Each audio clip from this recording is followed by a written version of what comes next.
guys, it's me again, Gladjumil Lacris, and for this video, I would like to discuss with you about the audio-visual media, on what are the definition of concepts, the functions, the types, the guidelines, the uses, the advantages and disadvantages of audio-visual materials, and of course, the ways to use audio, the 3 steps in producing audio-visuals, and lastly is the programs to create, edit, and publish videos.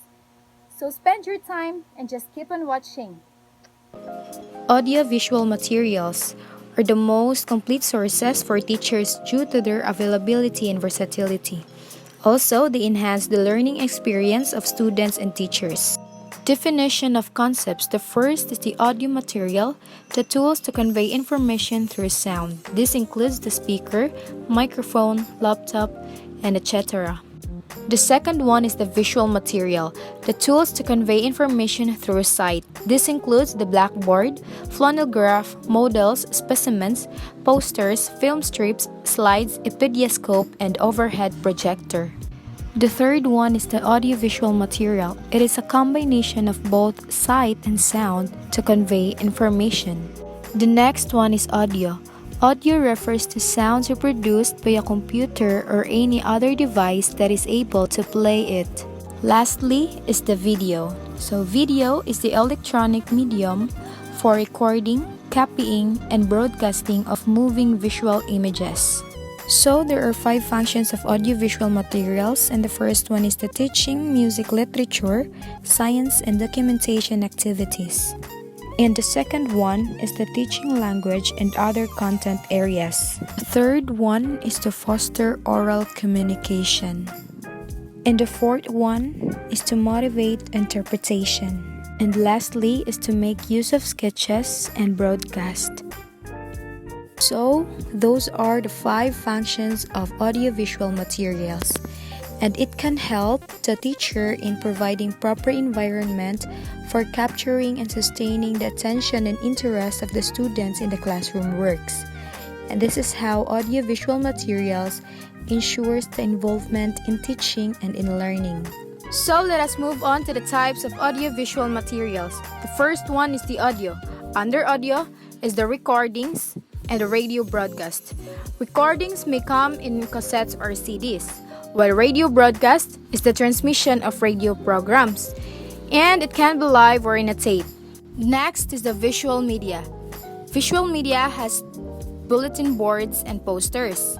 Bulletin boards is a form to display information on a board, and it is used for the posting of public messages, for example, to advertise items wanted or for sale, announce events, or provide information. And the best fabric to use for a bulletin board would be a cotton or a flannel. Next is the posters. Posters is a form of displaying information using text and pictures. Also, a poster is a temporary promotion of an idea, product, or event put up in a public space for mass consumption. And the last one is the audiovisual media. Audiovisual media has motion picture videos and films. Motion picture videos is the videos of sound mixed with motion images.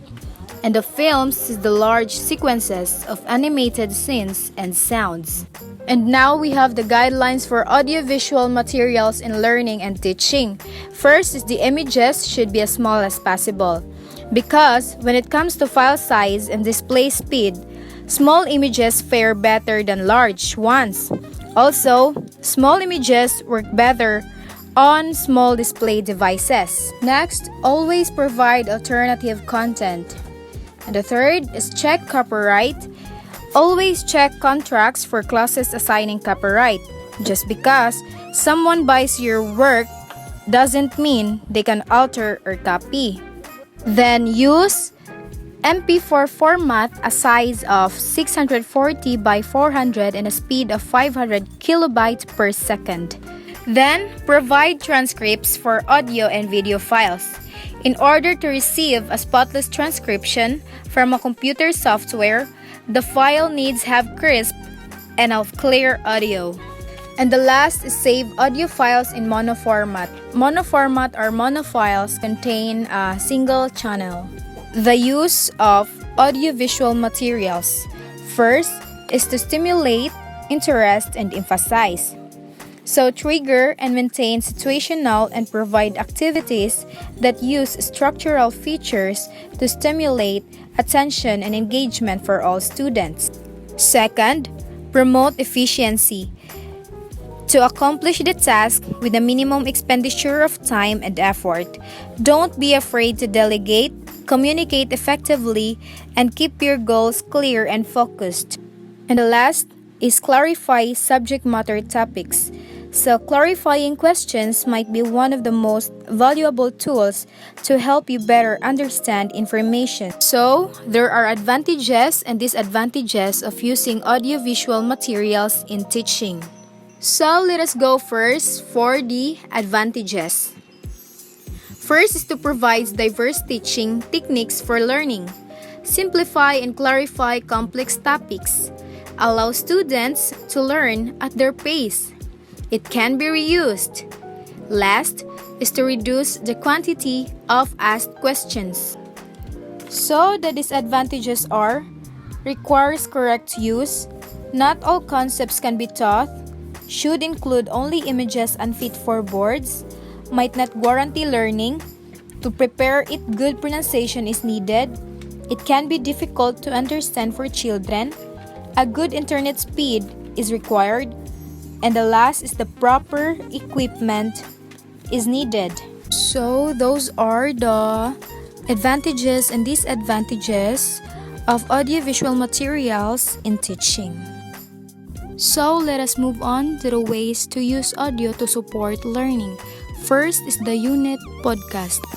It is the weekly updates of teaching material and current situations. Second is the live online discussions between two or more people. And also, individual can view content and contribute to an online discussion anytime or place on their computer with an internet connection. Interviews with subject matter experts. This can be used as core or support for lessons. Student-generated recordings used as a part of a learner activity or to record evidence. Recordings of public lectures. Those can be repurposed and used for different contexts and subjects. Next is to demonstrate experiments. It is a type of policy research based loosely on the experimental research design and help show your child the fun side of learning.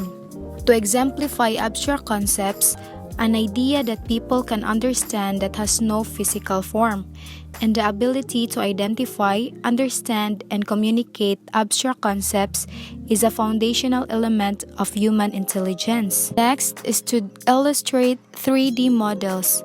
3D modeling is the process of developing a mathematical representation of any surface of an object in three-dimensional via specialized software. Next is to demonstrate time passage. It should have time markers or references to indicate to the reader that time has passed from one moment to the next. To demonstrate decision making is to evaluate circumstances, consider alternative, and weigh pros and cons. Next is to summarize, to tell in or reduce to a summary. Next is to illustrate performances and music, the performance of multiple pieces by an ensemble or soloist. Lastly is to show practical activities. At some point, it involves the students working individually or in small groups, in observing or manipulating objects to build up understanding. So, we are here now in the 3 steps in producing audio visuals. The first one is the planning. Planning is the most critical aspect of producing. It requires brainstorming and preparation. Second is the production. It is the shooting or recording stage that is what most people consider the production phase of an audio or video project. And the third is the publishing. It is the final part of producing audio or video for educational purposes and is often referred to as post-production, and it requires editing. We are now in the last part, the programs to create, edit, and publish videos. First is to create the Audacity, GarageBand, and the Windows Media. Audacity is to record and arrange videos. GarageBand is to record and edit sounds. Windows Media is to record and edit videos. Second is to edit. The Windows Movie Maker, Virtual DJ, and the QuickTime Pro. Windows Movie Maker is free use to edit. Virtual DJ is free use to edit sounds and video. QuickTime Pro is the video editing software. And the last one is to publish. Use the web accessing to YouTube, Vimeo, or SlideShare. So that would be all, guys. I hope you understand. And if you like this video, please click the like button. And of course, don't forget to subscribe my YouTube channel. And thanks for watching. Bye bye.